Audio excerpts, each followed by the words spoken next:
Hello and welcome to the channel. Today we are digging into a complex and somewhat underreported story with big implications for Africa and the United States. The headline: the U.S. relationship with Ghana is shifting, sanctions and visa restrictions are in play, and Ghana's President John Mahama is reaching out to neighboring military-led government in Burkina Faso under Ibrahim Traoré. Africa is sitting up and taking notice. Why does this matter? What is really at stake? What does this tell us about U.S. influence, African agency, regional security and geopolitics? That is what we'll explore. Introduction. Let's start with the big picture. The United States has long used sanctions, visa restrictions, diplomatic leverage and trade as tools of foreign policy. On the African continent, those tools have been applied unevenly and sometimes with limited transparency. Meanwhile, African states are increasingly pushing back, exploring partnerships beyond the West, and asserting more independence in how they deal with external powers. Into this dynamic steps Ghana. Under President Mahama, the country appears to be recalibrating its foreign policy, reaching out to Sahelian states including Burkina Faso, stepping away from being simply an ECOWAS economic community of West African states enforcer and moving towards something more pragmatic. At the same time, Accra is navigating pressures from Washington, visa restrictions, concerns over irregular migration, deportations, and now deals to accept deportees from the U.S. That move has triggered political debate in Ghana. In Burkina Faso we have Ibrahim Traoré, leader of the military-led government, pushing a narrative of defiance against Western influence, closer ties with Russia, and a role in the Sahel security space that diverges from ECOWAS and Western expectations. Mahama's outreach to Traoré raises eyebrows. Is Accra shifting its alignment? What risks and opportunities does this present? In this video we'll break the story down in 3 parts. First we'll zoom in on Africa, Ghana, Burkina Faso, Traoré, Mahama. Then we'll look at the US side. What is Washington doing? What are the sanctions or visa restrictions? Why now? Then we'll compare and contrast both sides and draw out what this means for the future. Finally we'll wrap up with key takeaways and what to watch. Africa, Ghana, Burkina Faso, Mahama and Traoré. Let's dive into the African dimension. In Ghana, John Mahama returned to the presidency he previously served 2012-2017, and from the start his diplomatic tone looked different. He emphasized regional security, engaged with the Sahel states, and signaled a shift from the approach of his predecessor. For example, Ghana's involvement with the Sahel and the breakaway junta-led states has changed. One key detail: Mahama visited Mali, Niger, Burkina Faso early in his term to restore trust between ECOWAS and the so-called Alliance of Sahel States (AES). Africa Practice. Africa Practice +1. Specifically about Burkina Faso, Captain Ibrahim Traoré came to power after coups won in 2022 in a climate of security crisis, jihadist insurgency, and Western disengagement. Traoré has positioned himself as a young, energetic leader, appealing to youth, anti-neo-colonial narratives, and pan-African sentiment. In early January 2025 Traoré attended Mahama's inauguration in Ghana, an event that stood out. A military leader from the Sahel being welcomed by a presumably democratic Ghanaian president. Wikipedia +1. Council on Foreign Relations. Africa Practice +1. Then Ghana's outreach to Burkina Faso made more sense. Mahama emphasized that the jihadist threat from the Sahel affects not only the Sahel states but West Africa as a whole, including Ghana. So far the African picture is Ghana repositioning itself, engaging with Burkina Faso and Traoré, focusing on security, sovereignty, diplomacy beyond the usual Western frameworks. Wikipedia +1. However, and this is where we must be brutally honest, the story is murky in places. The title of the video we are scripting suggests, U.S. sanctions Ghana, Mahama calls on Traoré for support, but we cannot find public records of broad economic sanctions by the U.S. on Ghana in the sense of asset freezes, trade embargoes. What we see instead are visa restrictions and deportation issues. For example, the U.S. reversed visa restrictions on Ghana in September 2025 after earlier action in July. Ghana also agreed to accept West African nationals deported from the U.S. in September 2025. So one must flag that sanctions may be a strong term. Some of the measures are indirect leverage rather than classic sanctions. My Joy Online +1. Reuters. Another caveat. Mahama's call on Traoré for support needs unpacking. What does support mean? The available evidence suggests Ghana is seeking cooperation on security in the Sahel region, trusting that engaging rather than isolating the juntas might improve regional stability. But we do not see a formal alliance or a written pact as yet. Traoré's Burkina Faso remains controversial for human rights issues, democratic legitimacy, and the relationship with Russia. So Ghana's move is high risk. Africa Practice +1. In sum, Africa's section shows a shifting alignment, Ghana stepping into a new diplomatic posture, engaging with Burkina Faso, potentially realigning parts of West African security diplomacy. The uncertainties are significant. How far will this go? What costs does Ghana bear, and how does the US view it? United States. Leverage, sanctions, visa restrictions, and policy shifts. Turning now to the United States.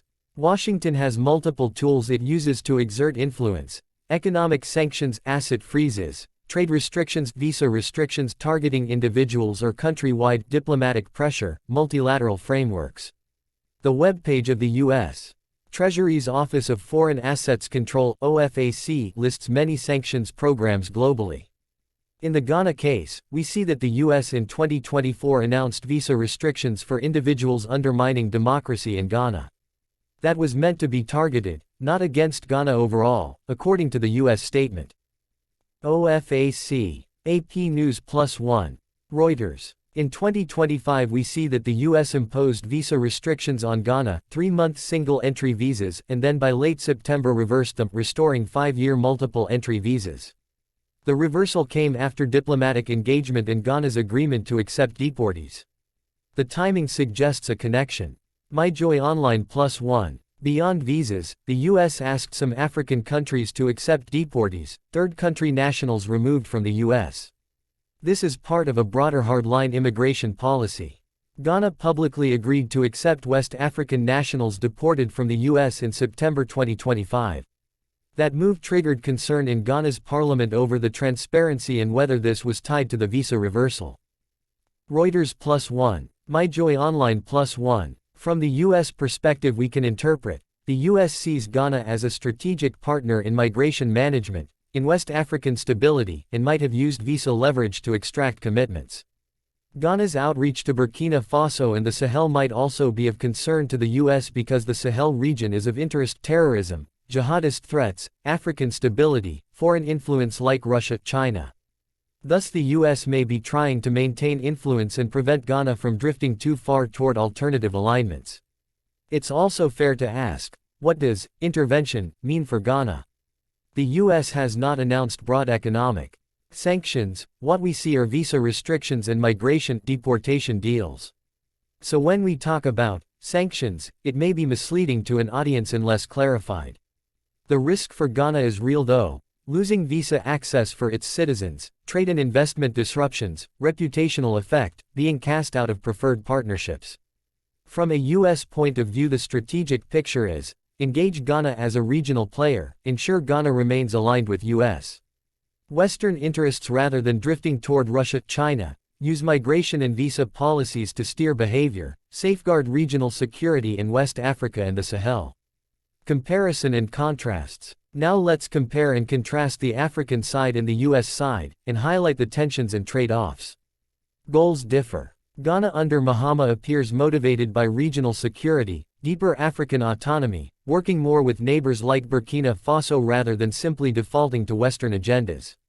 The U.S. is motivated by maintaining influence, securing strategic interests, migration control, counter-terrorism, investor confidence, and preventing alignment shifts away from the West.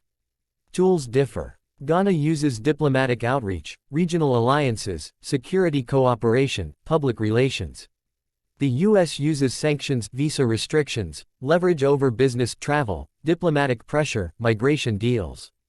Ghana's moves are more proactive and autonomous, the U.S.'s are reactive and incentivizing.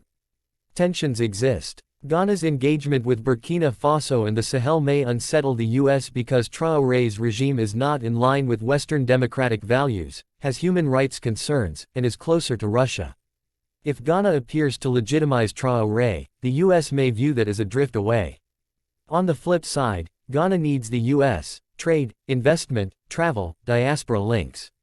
The visa restrictions show the vulnerability.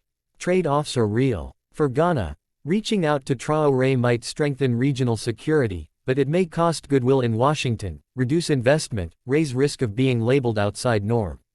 For the US, pressuring Ghana too hard might push Accra toward alternative partners Russia, China, reduce influence in West Africa, and undermine US objectives. So the US must calibrate messaging and legitimacy. The US frames its visa restrictions in terms of democracy, rule of law, migration. But African states often view them as external interference, inconsistent application, or double standards. Ghana's parliament is demanding transparency over the deportee deal and visa reversal. This tension affects legitimacy. Meanwhile, in Burkina Faso, Traoré is using anti-Western, pan-African rhetoric to boost his standing. Ghana's alignment with him may send a message that Ghana is shifting its axis. My Joy Online. Council on Foreign Relations +1.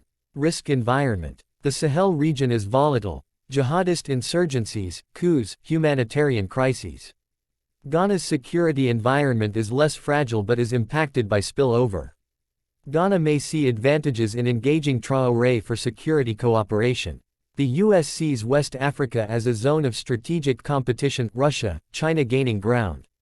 So Ghana's move might serve both its interests and trigger strategic competition.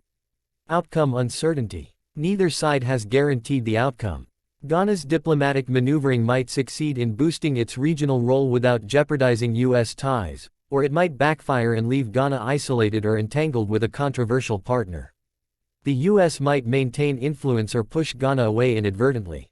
Strong conclusion. Let's close with clear takeaways and what to watch. African agency is growing. Ghana under Mahama is not simply following Washington's playbook. It is reaching out to neighboring states, redefining regional diplomacy, and seeking more balanced external relations. That is a good thing for Ghana's sovereignty, but it comes with risks. US leverage is still significant but changing. The visa restrictions and deportation agreements show that the US remains a powerful actor. But Africa is not passive. Countries like Ghana have more options now. The US will need to adapt to this multipolar dynamic. The Ghana-Burkina Faso axis is symbolic and strategic. Mahama's call for support from Traoré signals a shift in security, diplomacy, maybe even in how Ghana sees its regional role. For Traoré, this is a boost of legitimacy. For Ghana, it is an investment in regional leadership. For the US, it is a potential red flag if alignment drifts. Transparency matters. Ghana's parliament raising questions about the deportee deal and visa reversal shows domestic accountability. For Ghana to manage its diplomatic balancing act, it will need to manage internal scrutiny and external perceptions. Watch these indicators for what happens next. Will Ghana formally recognize or deepen institutional cooperation with the Sahel states or AES, Alliance of Sahel States, around Traoré? How will the US respond if Ghana enhances ties with a government viewed as controversial by Washington? Will sanctions or countermeasures escalate, or will the US shift strategy and engage differently? Will Ghana's economy, trade or investment with the US be affected by these diplomatic moves? Will Ghana's security cooperation with Burkina Faso produce concrete results, e.g., counter-terrorism, border management, or will it face setbacks due to Traoré's instability? How will Ghana manage the internal political fallout of aligning with a junta-led state, given its democratic norms and reputation? In summary, this story is not just about one sanction or one visit. It is about a pivot in African diplomacy, a recalibration in US influence, and a moment where Ghana is taking a more autonomous stance while still trying to keep one foot in Washington's circle. The risks are real: misalignment, loss of credibility, unintended consequences, but the opportunity is significant. Ghana could emerge as a bridge between old alignments and new regional strategies. If you're watching this channel, keep an eye on Ghana, Burkina Faso, the Sahel region and US African policy. The implications stretch beyond these two countries. They speak to how Africa defines agency in a changing world. Thanks for watching. If you found this analysis useful, please like, subscribe and hit the bell so you don't miss future deep dives. I'm looking forward to your thoughts in the comments. What do you think Ghana should do? Should it lean closer to the US, or chart its own path? Let's discuss.